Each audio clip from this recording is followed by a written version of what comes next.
Good afternoon, guys. Today's review is the new brainchild from the auto giant Psych. Its subsidiary IM Motors has finally rolled off the assembly line with a new crossover LS7. Its price is $67,000. Remember recently at the Shanghai Auto Show, I spoke so harshly about the Audi Q5 e-tron? The Q5 e-tron costs the same money. And in ID4, the screen is ancient. It's the same as in Audi. The screen is slow, glitchy, old, small, and the interior trim is like a Geely. Someone probably thought, well, on paper it's a disgrace, okay, but it's an Audi, and it probably drives well. I have sad news for you. It isn't. For that money, there's an Avatar 1.1 of the same size for sale that is twice as sporty as this junk. If this review was watched by the entire young population of Germany, they'd probably just tear the hell out of Audi's headquarters with all its dealerships the next day.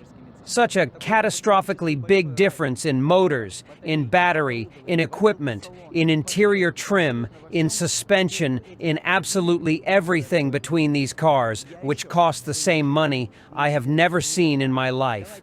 Let's understand today how IM Motors managed to make such an offer on the market.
A total of 30 sensors, LiDARs, cameras. There is an autopilot, there is auto parking, there is a built-in video recorder. 2 electric motors, total power, 580 horsepower, all-wheel drive, front double wishbone, rear multi-lever, air suspension, and height-adjustable ground clearance. Maximum you can go up to 21 centimeters, minimum you can go down to 14. An interesting feature of this car is the fact that the suspension for this crossover was built by the British Formula One racing team, Williams Racing. Brembo brakes, disc brakes, ventilated all-round, wheels are 255 by 45 R22. There are 2 charging ports on the rear left fender, a 100 kilowatt-hour battery in the top-of-the-line configuration. There is a charge indicator on a fast charge in half an hour to 80%, on a slow charge in 9 hours. To get inside, we use either a card, key fob, or a program on a cell phone. There are auto doors, but the back doesn't, so you have to work hard. This door broke the record for the heaviest door among mid-size crossovers I've ever tested. The curb weight of this vehicle is 2,650 kilograms. It is 150 kilograms heavier than the Geländewagen and 100 kilograms heavier than the Land Cruiser 300. Both front and rear have double glazing. Auto doors, front and back. Genuine leather, wood. Leather, leather. Grandma's fabric, what it's doing here is unclear. And leatherette. And the inside is leatherette. No plastic at all. 24 speakers in total. All seats are covered with genuine Napa leather. In the front, massage, ventilation, heating. In the back, massage, ventilation, and heating. The dashboard is both top and bottom leatherette. The steering wheel is covered with genuine Napa leather. There is an electric height and reach adjustment. There is practically no plastic here at all. It is also covered with leatherette, and inside everything is completely covered with leatherette. Even here. Huge amount of adjustments. There is also a seat extender.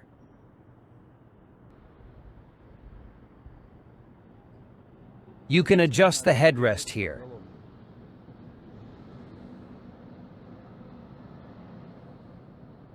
The seat on the right has the same amount of adjustment. There is no glove compartment, unfortunately. The ceiling, the pillars are completely all covered in Alcantara. Look at that huge windshield. They've darkened it a bit here.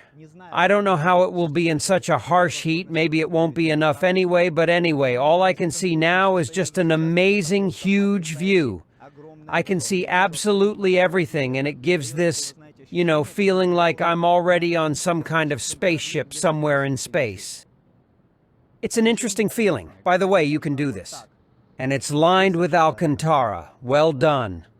Yes, the interior trim here is just top-notch. Before I started YouTube, I taught emergency driving for many years. And of course, for me to see this steering wheel, knowing how important over-the-top interception is in emergency situations, for me, of course, it's still a question, and a big question. In winter, you have a skid at speed, and you have to pull the car out of the skid. I don't know how you can level out here without the second part. I really don't. Maybe this will also be an experience for me, and things will be much easier. But for now, it's a question. Let's spin the 8. I've already practiced, admittedly, for about 20 minutes before the start record was pressed. Basically, I can say that I'll get it out of the skid, but I probably need to practice for a couple more hours for it to be on the safe side.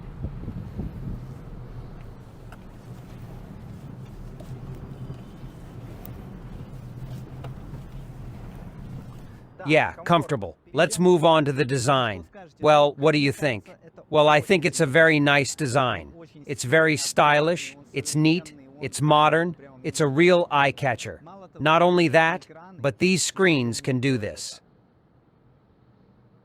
If you think there are too many of them, please, you can drive like this. The screens, 15 inches, 26 inches, 12 inches. The resolution is different everywhere. Budgets are tight, so they're squeezing as much as they can. 2K screen, 4K screen, HD. There is 5G, internet and all on a Qualcomm 8155 chip. The map works quite fast. Nothing lags, very fast. This screen doesn't lag anywhere either. It's a normal 8155 chip, basically nothing slows down on it. That's a lot of hertz. Smooth screen. Very cool screen and probably some of the best today in the auto industry in general. If you want, you can flick a movie to the center screen and bring it back. On the downside, I can point out the complete lack of physical buttons. Same lame as with the Tesla, they saved money. And the Air on the tablet, and in general, everything is completely on the tablet. And even here, it's just touch buttons. Emergency light. And this plastic, of course, I would also remove from here. I would better cover it with Alcantara, although I think on the internet they already sell such covers. You just insert them, and they will be covered with natural Alcantara. I would do it right away. Here we have wireless cell phone charger. And the armrest, by the way, can you do that? Yes, you can move it forward if you want to. They have their own store. You can install apps. You can take photos. You can take videos. What else is there? There's a camera 360. And the camera, well, the L9 has a higher quality camera, even though it's the same price as it. The headlights of this car are a projector. You can project different patterns, I understand. You can download them and create your own. Well, and there are 2 buttons here, like Tesla. I think it's a total bummer because, well, there should be buttons. The steering wheel height and reach adjustment is controlled through the menu by this knob.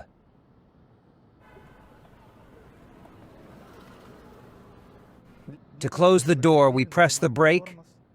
The door closes. What do I want to say about this seat? First of all, it is very comfortable. It has a lot of adjustments. I am right in the home armchair, and at the same time, it is moderately firm, tight, but not annoying.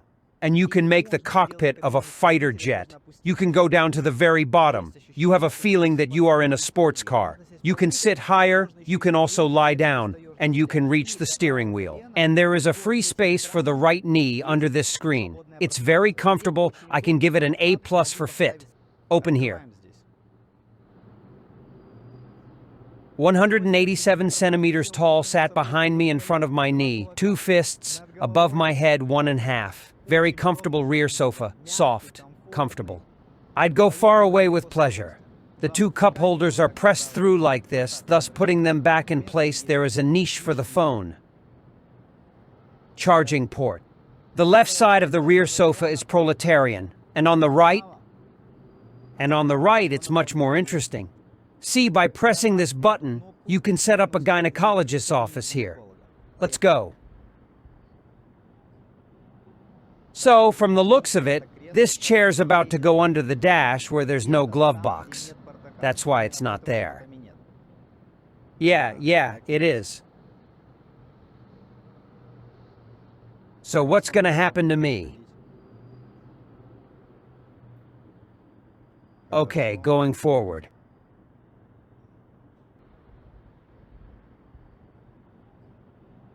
Uh-huh. And I will say this, I like the setup of this seat better than the similar one on the Huawei IM M7. Remember, there too, there's this interesting seat that lifts you up like this. It's more comfortable here. Why? Basically, I like the way I sit here better, because I can stretch my legs out completely for a person of my height.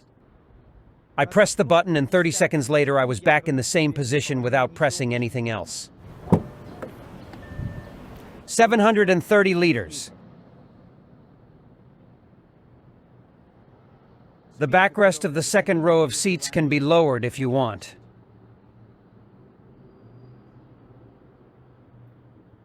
And put it back. If the bags are too heavy, the clearance can be lowered, the button is in the trunk. Look what themes there are. This one, purple, pure white,